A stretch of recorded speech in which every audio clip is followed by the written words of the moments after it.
మంగళవారం శుక్రవారం ఒక మహాతల్లి యొక్క బృందావనం ముందు ముగ్గు వేస్తారు వెంకటాచలంలో.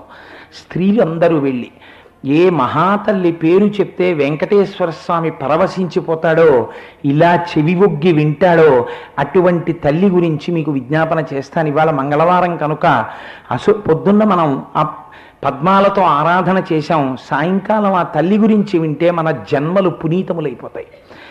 ఆ తల్లి తరిగొండ అనబడేటటువంటి గ్రామంలో, అంటే నేను ఎప్పుడో చదివింది కనుక పేర్లు నాకు సరిగ్గా జ్ఞాపకం ఉండొచ్చు ఉండకపోవచ్చు, కానీ వెంకటేశ్వరుడు అనుగ్రహంతో జ్ఞాపకం ఉంటాయని నేను అనుకుంటున్నాను. వశిష్ఠ గోత్రోద్భవుడైనటువంటి ఒక మహాభక్తుడు ఉండేవారు. ఆయన పేరు కానాల వెంకన్న. ఆ కానాల వెంకన్న కానాల కృష్ణయ్య అనబడేటటువంటి ఆయనకి మంగమ్మ అనబడేటటువంటి భార్య ఉండేది. వాళ్ళకి పుత్ర సంతానం ఉంది, పుత్రికా సంతానం లేదు. అదో విచిత్రం. ఎవరైనా పుత్ర సంతానం అపేక్షిస్తారు, ఆయన పుత్రికా సంతానాన్ని అపేక్షించాడు.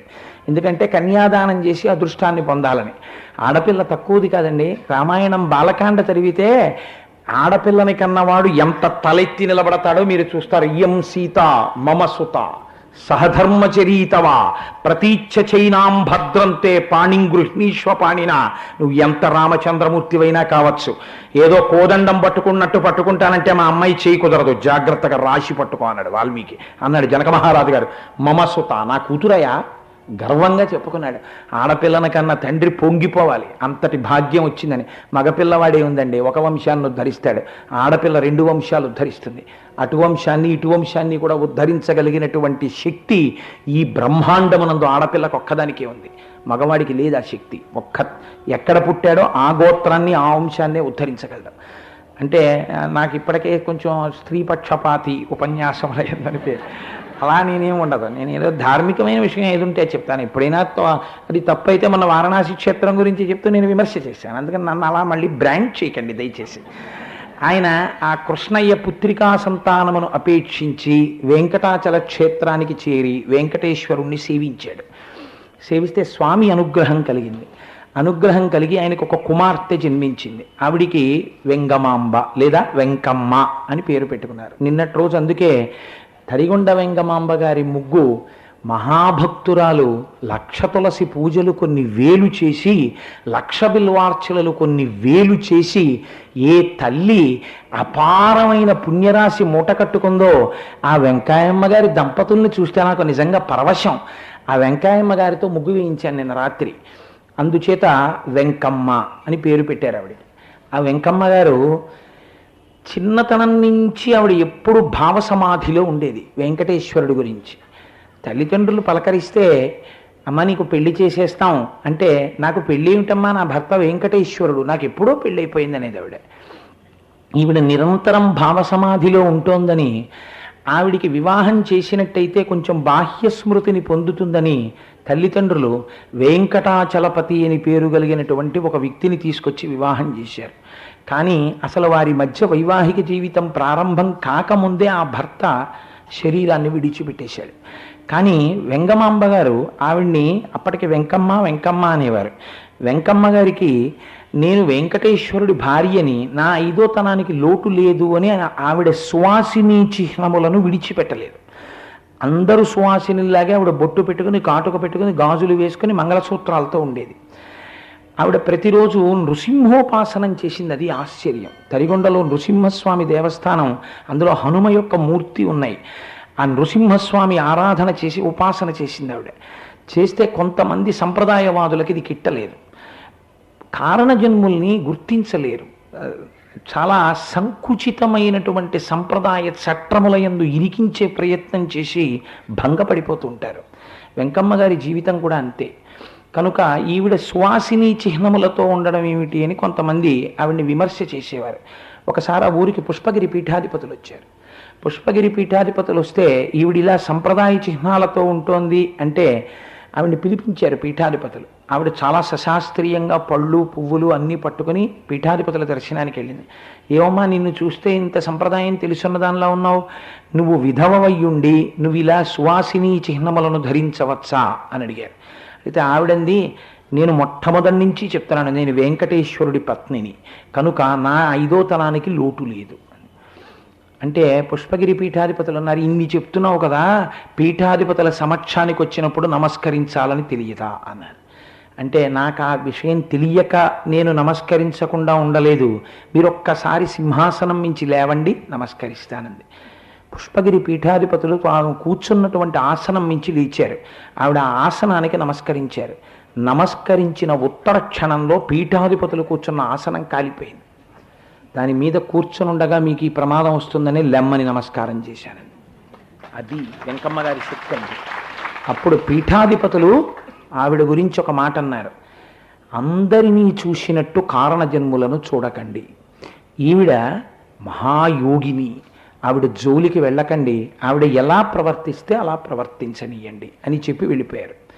ఆ తల్లి ఒకనాడు ఆ తరిగొండలో ఉండేటటువంటి నృసింహస్వామి ఆలయంలో ఉన్నటువంటి హనుమ మూర్తి వెనకాతల కూర్చుని ధ్యానమగ్నురాలై ఉంది. ఆ మగ్నురాలై ఉండగా ఆలయంలో ఉన్న అర్చకుడికి కోపం వచ్చింది. ఇక్కడికి వచ్చి ఆలయం లోపల హనుమ వెనకాతల కూర్చుంటుంది ఏమిటి ఈవిడని జుట్టు పట్టుకుని ఈడ్చేసి బయటికి లాగేశాడు. లాగేసి, నీ పూజలతో సంప్రదాయాన్ని నాశనం చేసేస్తున్నావు, ఈ ఊళ్ళో ఈ గుడిని పట్టుకుని వేలాడకపోతే ఏ అడవికో పోకూడదా అన్నాడు. వెంకమ్మ గారికి ఈ మాట నృసింహస్వామి చెప్పినట్టు అనిపించింది.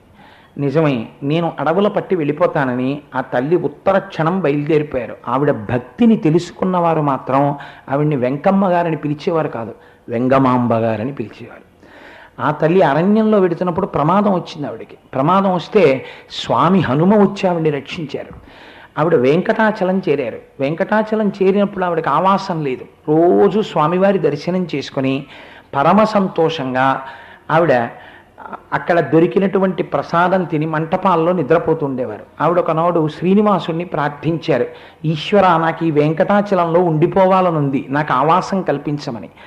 వెంకటేశ్వరుడు ఆవిడకి స్వప్నంలో దర్శనం ఇచ్చాడు, అమ్మా నీకు నేను ఆవాసం ఇస్తాను కానీ లక్ష్మిని ప్రార్థన చేయమన్నారు. అప్పుడు లక్ష్మీదేవిని ప్రార్థిస్తే అనుకోకుండా ఆలయ నిర్వహణ చేస్తున్నటువంటి మఠాధిపతులు వెంగమాంబ గారి దగ్గరికి వచ్చి, అమ్మ మీరు ఈ కొండ మీద శాశ్వతంగా ఉండిపోండి అని ఒక పూరి గుడిసె వేసి ప్రతిరోజు ఇప్పుడు ఎలా అయితే పంచాంగం చెప్పగానే వెంకటేశ్వర స్వామి బ్రాహ్మణ్యానికి పెద్దపీట వేసి బ్రాహ్మణోస్య ముఖమాసీత్ అని దానం చేస్తారో వెంకటేశ్వరుడంతటి వారు నడువడి చూపించడానికి, అలా అక్కడ కూడా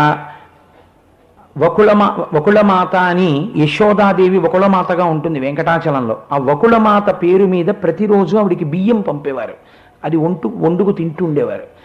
అయితే కాలక్రమంలో తరిగొండ వెంగమాంబ గారు ప్రతిరోజు వెంకటాచల క్షేత్రంలోకి వెళ్ళడం, స్వామివారి ముందు కూర్చోవడం, ధ్యానమగ్నురాలు కావడం, ఆయన పాదాల దగ్గర ఉన్నా ఆవిడని ఎవరు పట్టించుకునేవారు కాదు, సేవలు చేస్తుండేవారు.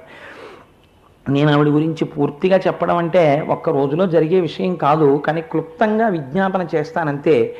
ఒకానొక రోజున ఏమైందంటే వెంగమాంబ గారు అలా కూర్చుని ఉండగా అక్కడ ఉన్నటువంటి అర్చకులకు ఆగ్రహం కలిగింది. ఏమిటి ఈవిడికి సౌమాంగల్యమే లేదు, ఈవిడేమో లోపలికి వచ్చి కూర్చుంటూ ఉంటుంది, ఏదో భగవంతుడికి పెద్ద ఆరాధకురాలను అనుకుంటుంది అని ఆవిడ కొంచెం మనస్సు చిన్నబుచ్చుకునేలా ఆవిడని మాట్లాడారు. ఆవిడికి ఆ మాటలు వినపడి ఆవిడ గుడికి వెళ్ళడం మానేశారు. మానేసి ఇంట్లోనే కూర్చొని శ్రీనివాసుడిని ధ్యానం చేసేవారు.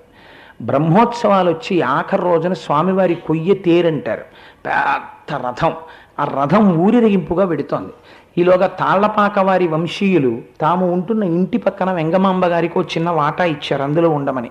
ఆవిడ భక్తిని చూసి ఆ ఆలయంలో ఆవిడ ఇంటి ముందు నుంచి వెడుతున్నటువంటి కొయ్య తేరు అక్కడే అలా నిలబడిపోయింది. నిలబడిపోతే ఎంత ప్రయత్నం చేశారో, ఎంత తోశారో, ఎన్ని కొబ్బరికాయలు కొట్టారో, ఎన్ని హారతులు ఇచ్చారో కదలలేదు రథం. అప్పుడు పెద్దలందరూ సమావేశమై ఎక్కడో పొరపాటు జరిగింది, ఏ భక్తుడి పట్ల అపచారం జరిగిందో ఆయనకే వెళ్ళి క్షమార్పణ చెప్తే గొడవ వదిలిపోతుంది. ఇంకెవరి పట్ల జరిగింది? తరిగొండ వెంగమాంబ గారిని మనం ఈ మాట అన్నాం, ఆవిడికి క్షమార్పణ చెప్దామని వెళ్ళి ఆవిడికి క్షమార్పణ చెప్పారు. ఆవిడ బయటికి వచ్చి హారతి ఇచ్చి వెంకటేశ కదులన్నారు, అంతే రథం వెళ్ళిపోయింది. ఆవిడ శక్తి అటువంటిది, ఆవిడ ఉపాసన బలం అటువంటిది. ఆవిడ తన పెరట్లో కూర్చుని ఉండగా బాలకృష్ణుడి రూపంలో చిన్ని కృష్ణుడు వచ్చి, అమ్మా నాకు భాగవతం వినాలనుందమ్మా, నువ్వు భాగవతం రాసి నా కథ నాకు చెప్పమ్మా అన్నారు. ఈశ్వరుడంతటి వాడికిట ఈశ్వరుడి కన్నా ఈశ్వరుడి కథే చాలా గొప్పగా ఉంటుంది. అందుకని తన కథ తనకి చెప్పమని అడిగితే ఆవిడ భాగవతాన్ని ద్విపద రాశారు. ప్రతిరోజు ఏకాంత సేవ అయిపోయి తలుపులు వేసేసేవారు. వెంకటేశ్వర స్వామి వారు బయలుదేరి తరిగొండ వెంగమాంబ గారి ఇంటికి వచ్చి ఉయ్యాల్లో కూర్చునేవారు. ఈవిడ రోజు ఆ భాగవతం ద్విపద రాస్తూ స్వామివారి యొక్క లీలలన్నీ పాడుతుండేవారు. పాడుతూ నాకు చాలా అసలు ఆ భాగవతం చెప్తేనే నాకు ఒళ్ళు తెలియదు. వారిల్లు సొచ్చి కడవల దౌరంబుగ నీయి త్రాగి తుదనా కడవల్ వీరింట నీసుతుండిడ వారికి వీరికిని పెద్దవాదయ్య సతి ఆడంజని మీగడ పెరుగోడక నీ సుతుడు త్రావి ఒక ఇంచు కథ కోడలి మూతించరిమిన కోడలు ముచ్చనుచు అత్త కొట్టెల తాంగి